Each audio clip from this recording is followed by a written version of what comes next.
नमस्कार, news 21 express में आपका स्वागत है। आइए नजर डालते हैं ताजा 3 खबरों पर। वॉर जोन से भारतीयों को निकालने के लिए चलाया जाएगा ऑपरेशन। उड़ानों का खर्च उठाएगी मोदी सरकार। यूक्रेन के वॉर जोन में फंसे भारतीयों को वापस लाने के लिए ऑपरेशन चलाया जाएगा। पड़ोसी देशों में जमीन के रास्ते भारतीय नागरिकों के पहुंचने के बाद विशेष उड़ानें चलाई जाएंगी। दिल्ली में हटा नाइट कर्फ्यू। 1 अप्रैल से पूरी क्षमता के साथ खुलेंगे स्कूल। मेट्रो में खड़े होकर कर सकेंगे सफर। दिल्ली में कोरोना के मामले अब काफी कम हो गए हैं। इसके मद्देनजर दिल्ली आपदा प्रबंधन प्राधिकरण ने शहर में लगी कोरोना पाबंदियों को वापस ले लिया है।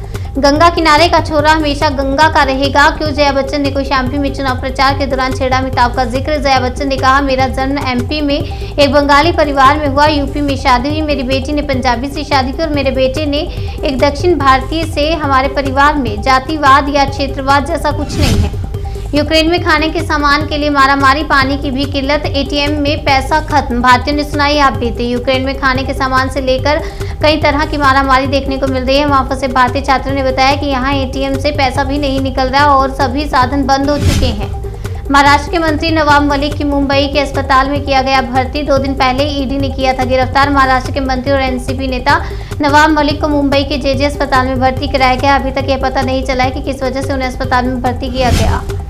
यूक्रेन रूस युद्ध के बीच पीएम मोदी और राष्ट्रपति पुतिन की टेलीफोन पर बातचीत के बाद जाने मॉस्को ने क्या कहा। यूक्रेन की नई दिल्ली स्थित राजदूत की तरफ से मोदी सरकार से दखल की मांग के बाद प्रधानमंत्री मोदी ने रूस के राष्ट्रपति व्लादिमीर पुतिन से गुरुवार को फोन पर बात की।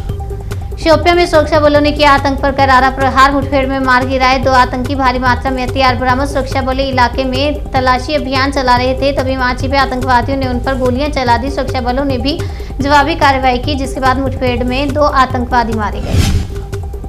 पीएम मोदी ने कहा कि जो बीते कुछ सालों से भारत अपने रक्षा क्षेत्र से जिस आत्मनिर्भरता पर बल दे रहा है, उसका कमिटमेंट आपको इस साल के बजट में भी दिखेगा। सेना का आत्मविश्वास नई ऊंचाई पर। पीएम मोदी ने कहा कि बीते कुछ सालों से भारत अपने रक्षा क्षेत्र में जिस आत्मनिर्भरता पर बल दे रहा है, उसका कमिटमेंट आपको इस साल के बजट में भी दिखेगा।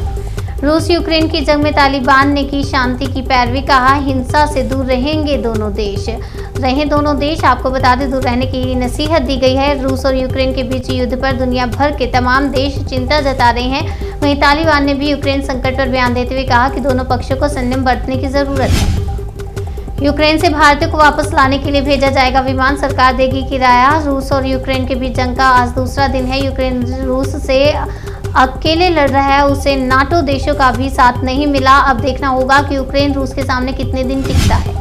प्रियंका चोपड़ा ने यूक्रेन के मौजूदा हालात को बताया भयावह। मदद की अपील की। राष्ट्रपति व्लादिमीर पुतिन के आदेश के बाद रूसी सैनिकों ने गुरुवार को यूक्रेन पर हमला कर दिया। रूस के रक्षा मंत्रालय का दावा, यूक्रेन के 243 सैनिकों ने किया सरेंडर। मार गिराए 5 लड़ाकू विमान, ड्रोन, हेलीकॉप्टर। रक्षा मंत्रालय ने दावा किया कि उन्होंने यूक्रेन के 118 मिलिट्री इंफ्रास्ट्रक्चर को भी ध्वस्त कर दिया, जिसमें 11 military airfield, 13 command and communication centre और आपको बता दें 36 रडार स्टेशन शामिल है। दिल्ली में study in India diplomatic conclave का हुआ आयोजन। 20 देशों के राजनयिक हुए शामिल। भारत के इस कॉन्क्लेव का मकसद दुनिया के दूसरे देशों के शिक्षा प्रणालियों के बीच बातचीत के माध्यम से सर्वोत्तम शैक्षणिक और अनुसंधान प्रथाओं के मेलजोल को बढ़ावा देना है। अमित शाह का दावा, भाजपा 300 पार। जनता से बोले दिवाली और होली पर योगी सरकार देगी मुफ्त सिलेंडर। अमित शाह ने दावा किया कि कोरोना काल के दौरान देश में 80 करोड़, उत्तर प्रदेश में 15 करोड़ लोगों को 2 साल तक प्रति व्यक्ति 5 किलो अनाज प्रति माह मुफ्त देने का काम नरेंद्र मोदी ने किया। सुल्तानपुर में सीएम योगी आदित्यनाथ रैली में दिखे। बुलडोजर स्टिकर पर लिखा, बाबा का बुलडोजर। यूपी के सुल्तानपुर में सीएम योगी ने एक चुनावी सभा को संबोधित किया, जिसमें उन लोगों की भारी भीड़ देखने को मिली। वहीं रैली में कई बुलडोजर भी दिखाई दिए, जिन पर स्टिकर लगे थे। हम तो जलवे और मोहब्बत बरकरार रखेंगे। राहुल प्रियंका की फोटो शेयर कर मतभेदों की बातों पर कांग्रेस का वार। राहुल गांधी ने आज कहा कि जब वे कहते हैं कि हमारे 70 वर्षों में कुछ नहीं हुआ, तो उनका वास्तव में मतलब था कि इन 70 वर्षों में अंबानी अडानी के लिए कुछ नहीं हुआ। हिमाचल विधानसभा में गूंजा यूक्रेन में फंसे प्रदेश के छात्रों का मामला। 60 बच्चों के अभिभावकों ने सरकार से किया संपर्क। मुख्यमंत्री जयराम ठाकुर ने सदन में जानकारी दी कि यूक्रेन में हिमाचल के भी कई छात्र और नागरिक फंसे हुए हैं। सभी को वहां से सुरक्षित लाने के लिए हिमाचल सरकार प्रयास कर रही है। राहुल और प्रियंका गांधी ने अमेठी में सरकार पर जमकर साधा निशाना। बेरोजगार किसानों और महिलाओं से किए बड़े वादे। राहुल और प्रियंका गांधी ने बीजेपी, सपा और बसपा पर जमकर निशाना साधा। कांग्रेस नेताओं ने राज्य में अपनी सरकार बनने पर किसानों, महिलाओं और बेरोजगारों के लिए कई बड़े वादे किए। न्यूज 21 एक्सप्रेस में फिलहाल इतना ही। तब तक के लिए बने रहिए हमारे साथ और देखते रहिए न्यूज 21।